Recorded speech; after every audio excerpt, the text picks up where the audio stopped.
Ta'lim Muta'alim ini salah satu kitab monumental khususnya kalangan pesantren.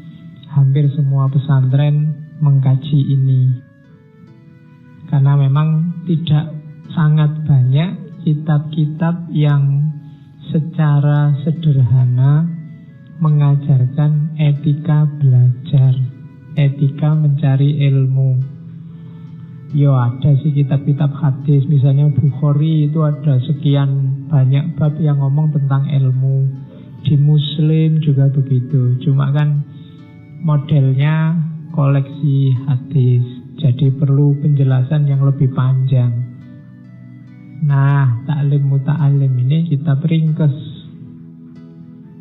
Kalau yang edisi yang beredar di kita paling sekitar 40-an sekian halaman, 50 ke bawah yang jelas. Apalagi kalau yang tulisannya kecil-kecil, tulis sendiri panjang, gak ada terjemahannya, itu lebih tipis lagi.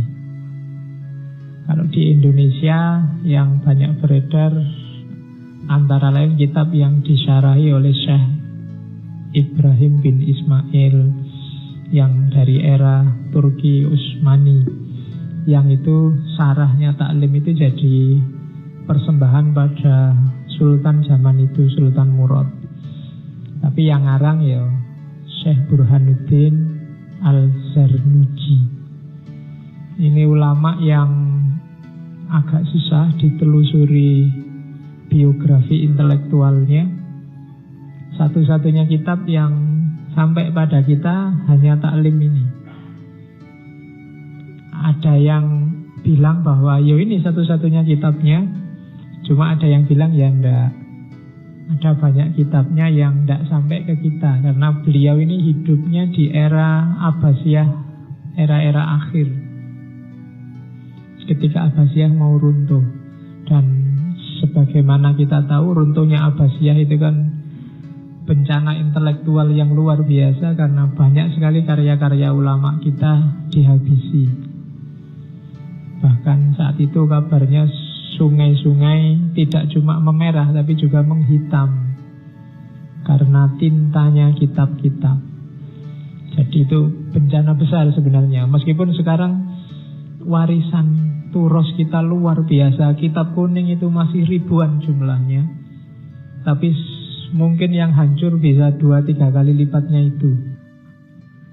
Dan saya tidak membayangkan kalau dulu kitab-kitab besar itu juga selamat, mungkin peradaban Islam lebih jaya lagi.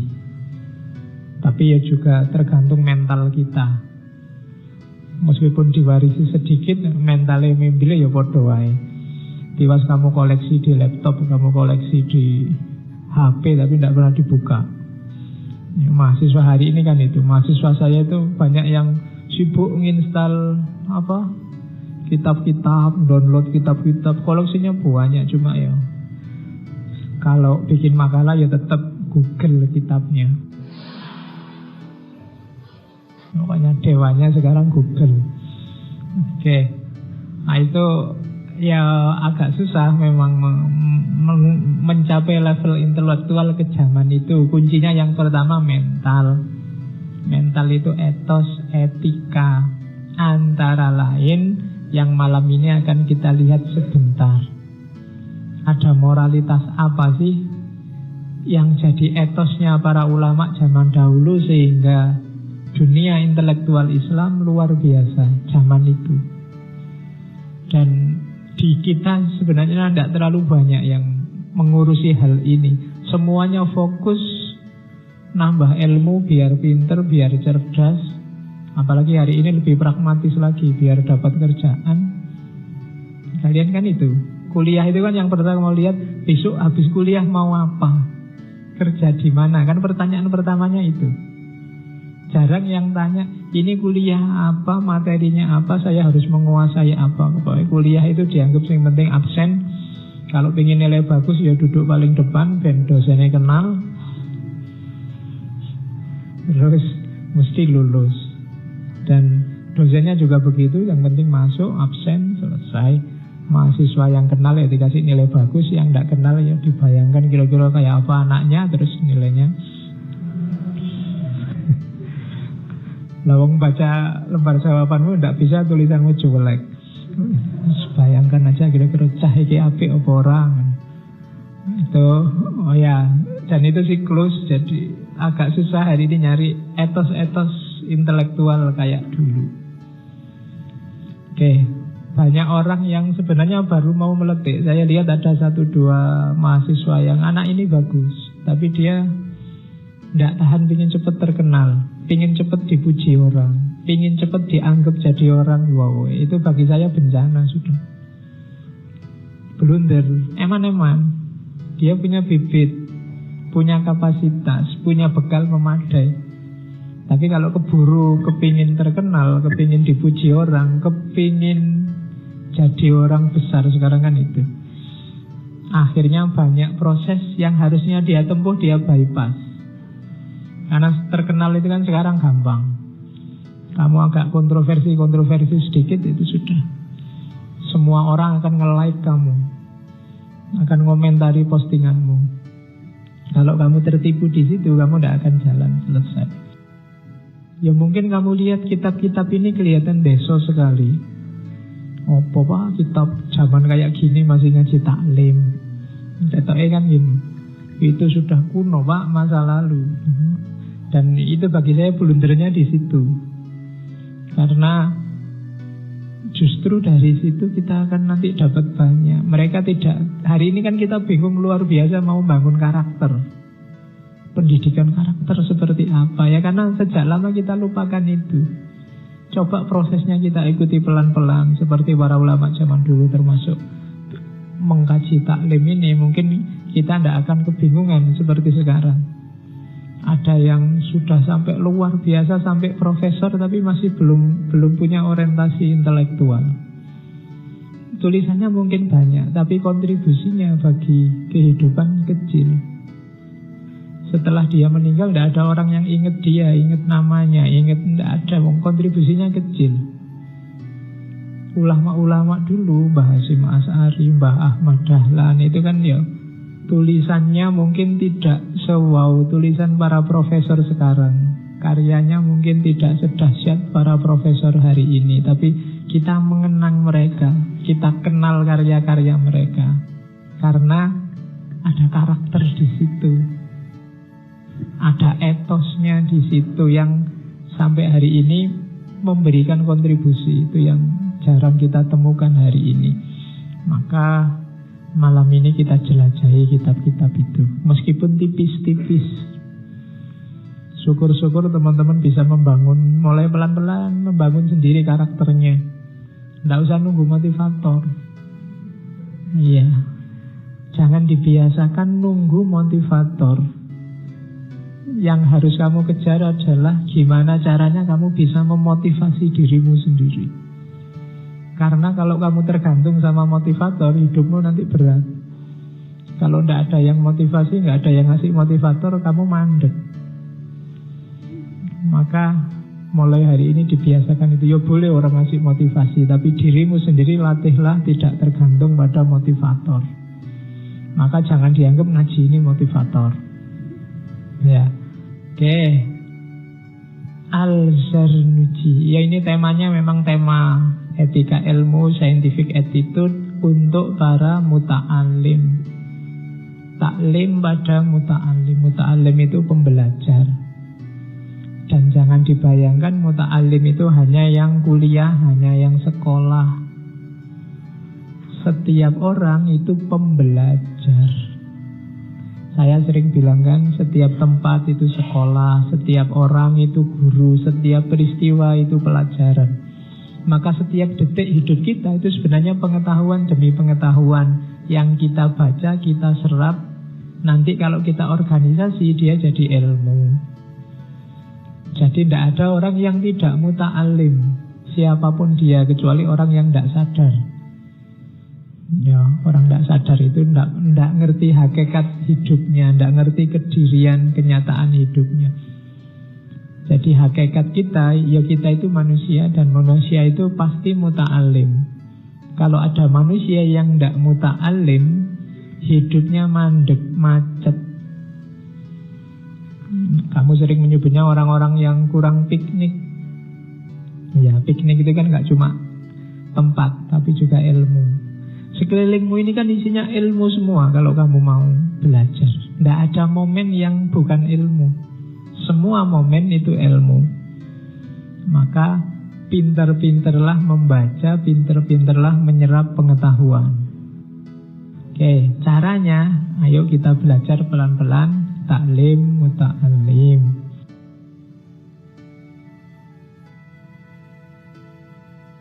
Banyak juga yang mengkritik taklim itu dianggapnya terlalu mengagungkan guru, bikin orang tidak kritis. Kan ada yang begitu. Gara-gara belajar taklim ini tanya aja gak berani. Ya itu salah sing moco.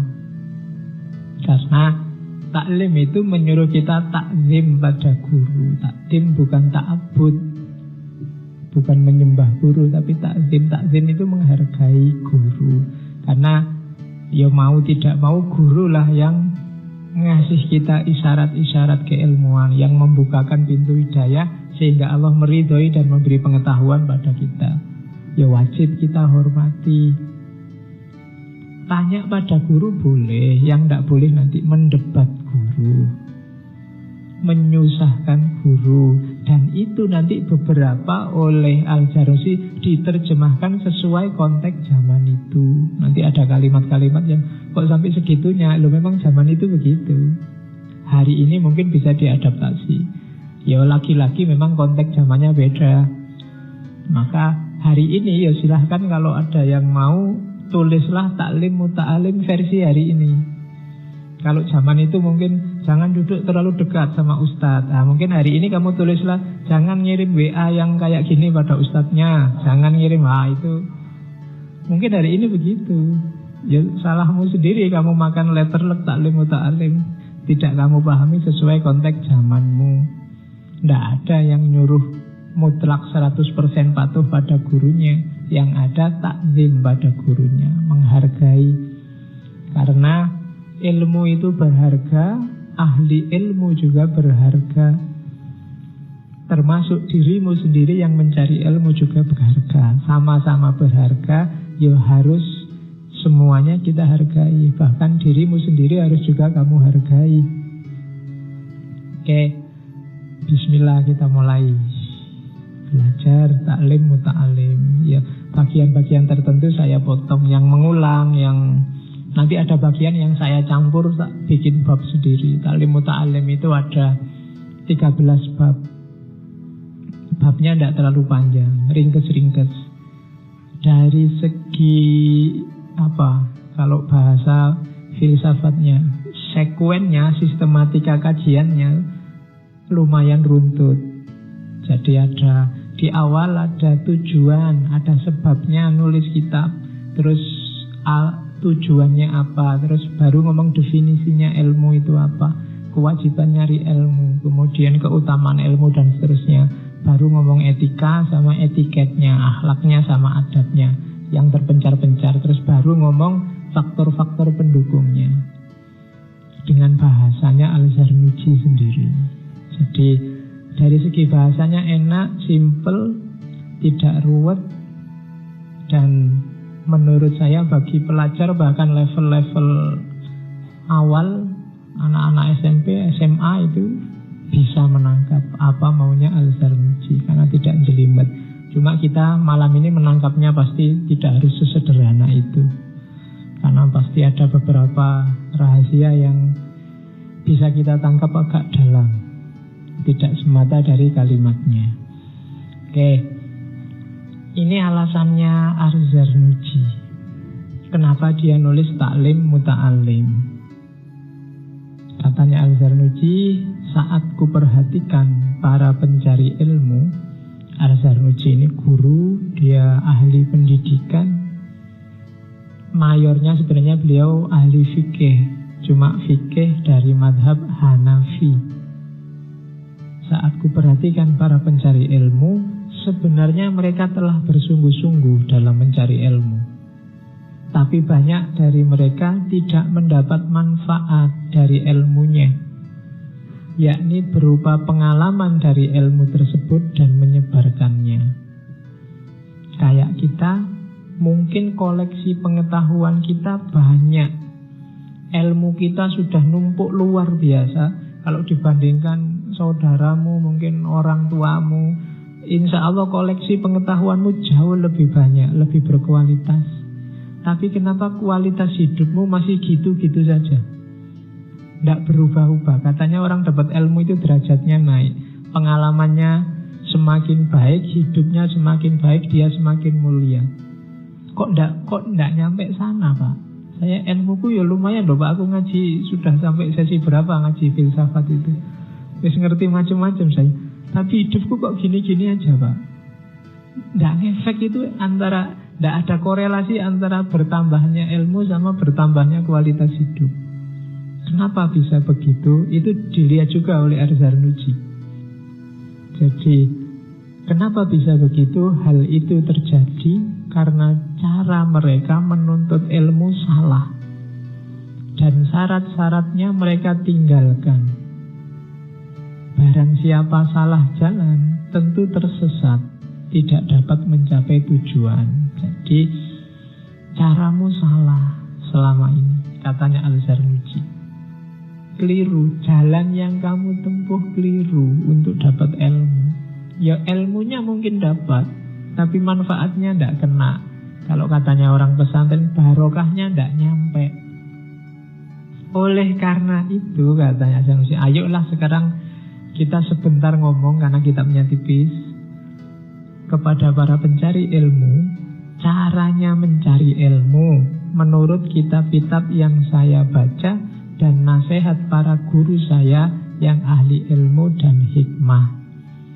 Dengan harapan semoga orang-orang yang tulus ikhlas mendoakan saya, sehingga saya mendapat keuntungan dan keselamatan di akhirat. Ayo nulislah kitab-kitab tipis tentang cara belajar. Semoga kitab tipis ini membuat orang mendoakan saya. Nah, maka kalau di pesantren setiap kali ngaji selalu kirim Fatihah pada musannifnya, muallifnya yang ngarang. Karena kita utang pada mereka. Kirimilah Fatihah nanti sendiri-sendiri ya. Termasuk kalau kamu baca buku, itu di antara jalan untuk dapat barokahnya ilmu ya Fatihah ono yang nulis. Jadi kamu boleh memfatihai Immanuel Kant, memfatihai Sokrates, memfatihai, tidak apa-apa. Wa khususon ila ruhi Nietzsche. Tidak apa-apa. Semua ngerti Nietzsche ada di atas ketawa-ketawa, lihat kita sekarang sama para malaikat. Itu di antara barokahnya ilmu. Ya diakui atau tidak, kita berutang pada mereka. Kita dapat pengetahuan, kita dapat wawasan baru. Bahwa urusan hitung-hitungan dia masuk neraka apa dikepruki malaikat bukan urusan kita. Terus ya begitu doa saya. Jadi tidak ingin harapan macam-macam, tidak ingin terkenal. Bahkan tadi kan biografinya aja tidak, agak misterius. Maka itu aja, saya cuma berharap itu. Begitu doa saya dalam istikharah ketika akan menulis kitab ini. Jadi kitab ini itu beliau ingin menunjukkan ke kita, gini loh cara belajar yang benar itu. Nah, setelah itu di bagian paling awal ada kemuliaan ilmu. Sebenarnya di awal dia ngomong kewajiban mencari ilmu. Tidak perlu saya masukkan di sini, sudah sangat sering saya bilang bahwa nyari ilmu itu wajib. Alasanmu pertama ikut ngaji ini, semoga bukan karena temanya, bukan karena takmirnya, bukan karena apapun, tapi karena Allah. Kenapa karena Allah? Karena Allah yang bilang, yang mewahyukan, yang menyuruh kita cari ilmu. Dan nyari ilmu itu satu-satunya makhluk yang disuruh cari ilmu kita. Semua yang lain enggak. Hewan, tumbuhan itu enggak. Enggak ada binatang belajar, itu enggak ada. Kalau kita paksa kayak di pertunjukan-pertunjukan itu lumba-lumba. Itu bukan karena mereka bisa mikir, tapi karena dibiasakan, dilatih instingnya. Akalnya tidak bisa. Kalau binatang bisa mikir, bisa belajar, kamu mungkin sudah kalah. Ya, jangan-jangan sepak bola antara manusia melawan monyet kita kalah mesti. Hewan itu tekunnya luar biasa kalau sudah ngerti apa. Monyet aja dilatih nyari kutu itu, dia bisa lebih dahsyat dari manusia nyari kutunya. Nah itu kalau hewan bisa begitu, bisa luar biasa. Enggak, tapi hewan tidak berkembang. Kalau hewan bisa akalnya berkembang, mungkin manusia ya tersingkir sejak lama.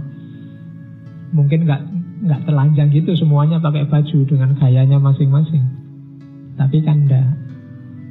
Karakter-karakter kemanusiaan apapun itu ada miripnya dengan hewan kecuali ilmu. Makanya Socrates bilang manusia itu animal rasional. Bedanya di akal. Akal itu kan wadahnya ilmu. Jadi kalau sekedar ketakutan, kekuatan, keberanian, itu binatang punya. Rasa kasih sayang binatang juga punya. Binatang juga suka sama lawan jenisnya. Binatang juga sayang sama anaknya. Binatang juga bisa takut. Sapi lihat temannya disembelih terus dia ketakutan ngamuk. Itu kan punya. Manusia kan juga begitu, punya. Yang tidak punya ilmu. Kalau sapi-sapi itu punya ilmu, dia sudah ngitung ini 3 bulan lagi Idul Adha. Sebelum disembelih kita harus cari jalan ini, melarikan diri, mesti begitu. Cuma karena tidak punya, ya dia tidak bisa merancang kehidupannya. Bisanya manut. Maka ilmu itu utama. Orang yang tidak suka ilmu itu menunjukkan bahwa dia sudah bosan jadi manusia. Karena ilmu itu karakter khususnya manusia. Yang kedua, disitulah nanti derajatnya manusia lebih tinggi dari makhluk Allah apapun dan yang manapun termasuk malaikat. Setelah Nabi Adam dikasih ilmu oleh Allah, wa 'allama Adamal asma'a kullaha, setelah itu malaikat disuruh bersujud pada Adam. Jadi dengan ilmu manusia derajatnya tinggi. Maka kalau ada manusia diturunkan derajatnya sampai asfala safilin, itu alamat bahwa sebenarnya dia meninggalkan dunia pengetahuan, dunia ilmu, tidak jadi manusia lagi. Takutnya masih ada, welas asihnya mungkin masih ada, keberaniannya masih ada, tapi minus ilmu, takut, kekuatan, keberanian, kasih sayang itu bisa menjerumuskan. Jadi derajatmu tinggi itu jalannya ilmu. Maka jangan benci sama ilmu meskipun kamu merasa tidak pinter-pinter sejak dulu. Ya, karena di situ identitas kita sebagai manusia. Pak, saya ngaji sejak dulu masih nggak pinter-pinter. Teman saya ngaji berapa kali aja sudah posting panjang-panjang nulisnya. Saya tidak bisa-bisa, Pak. Tidak apa-apa, yang penting tetap kamu cinta sama ilmunya. Tidak masalah. Terus yang ketiga, ilmulah nanti wasilah bagi manusia untuk menjalankan tugasnya berbuat baik dan bertakwa. Orang bisa jadi orang baik, jadi orang benar, jadi hamba Allah yang baik, jadi khalifah yang bertanggung jawab. Satu-satunya wasilahnya adalah ilmu. Kamu pingin dunia atau pingin akhirat atau kepingin dua-duanya, jalurnya ilmu. Ada hadisnya, man arodat dunia dan seterusnya. Jadi ilmu itu cirinya manusia. Kemudian tingginya derajat manusia. Kemudian jalannya kebaikan dan kebenaran manusia. Dan yang terakhir, ilmulah yang jadi jalan untuk derajat kita tinggi di depan Allah dan diri kita sendiri bahagia.